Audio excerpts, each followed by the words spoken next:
Pergunte para qualquer cristão que você tiver próximo de você, onde exatamente fica o céu? Onde exatamente fica o inferno? E ele se atrapalha completamente. É aí onde mora, onde está o grandioso problema, Brasil. Quando você lê tudo isso daqui, você vê que Deus, lá do céu, ele viu os homens construindo uma torre de Babel. A Torre de Babel. Deus viu. Isso quer dizer que Deus tem um olhar biônico? Não, quer dizer que do lugar onde ele está, dá para ver uma torre. Então quer dizer que é perto.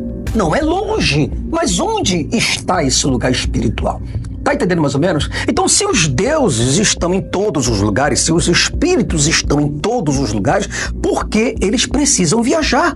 Porque Deus precisou viajar. Ele falou, desçamos e confundamos. Porque os homens estão fazendo para si um prédio, estão fazendo um trabalho com alvenaria, estão subindo uma torre. Cara, essa contradição sugere que a lógica por trás dessas histórias é falha e construída apenas para alimentar um senso de misticismo, para alimentar a boca de um misticista, de contos populares.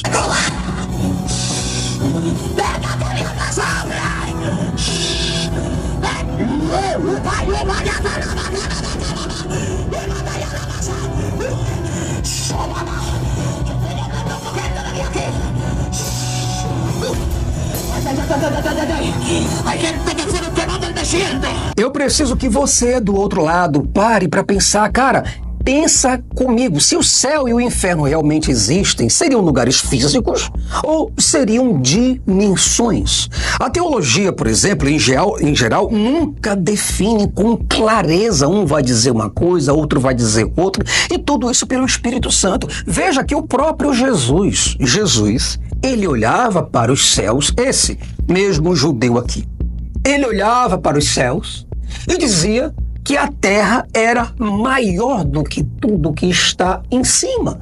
A ponto de ele chegar a dizer aqui, está no meu livro, eu informando tudo isso. Ele disse que as estrelas cairiam do céu na terra. Você está entendendo aonde vai essa ignorância? É por isso que um livro como este aqui, Porque Jesus Mentiu sobre Sua Segunda Vinda, é um livro revolucionário. Está libertando dezenas de centenas de pessoas, ajudando diversas famílias, homens ajudando mulheres, mulheres ajudando homens, os filhos ajudando toda a família, através desse livro, uma leitura dentro de casa, cara. E você pode ter esse livro com 460 páginas, um livro excepcional para toda a família, para que você, do outro lado, possa sair desse engano, Brasil. Um engano de um judeu de 33 anos que saiu voando para os céus e prometeu voltar para os seus discípulos, voltar com anjos. E ele disse que o que aconteceria em Jerusalém seria algo tão terrível naquele século, naquela época dos apóstolos, algo tão terrível que nunca aconteceu e que jamais aconteceria, sendo que ele mentiu. Porque somente as cruzadas, a Primeira Guerra Mundial, por exemplo, a Segunda Guerra Mundial e todas as batalhas, todo quanto é tipo de batalhas que aconteceu nesses 2 últimos 1000 anos, provam que tudo isso que aconteceu foi muito maior do que aconteceu ali em Jerusalém, no ano 70. Então, quer dizer, mentiu descaradamente, duramente, na cara dura, pior do que Pinóquio.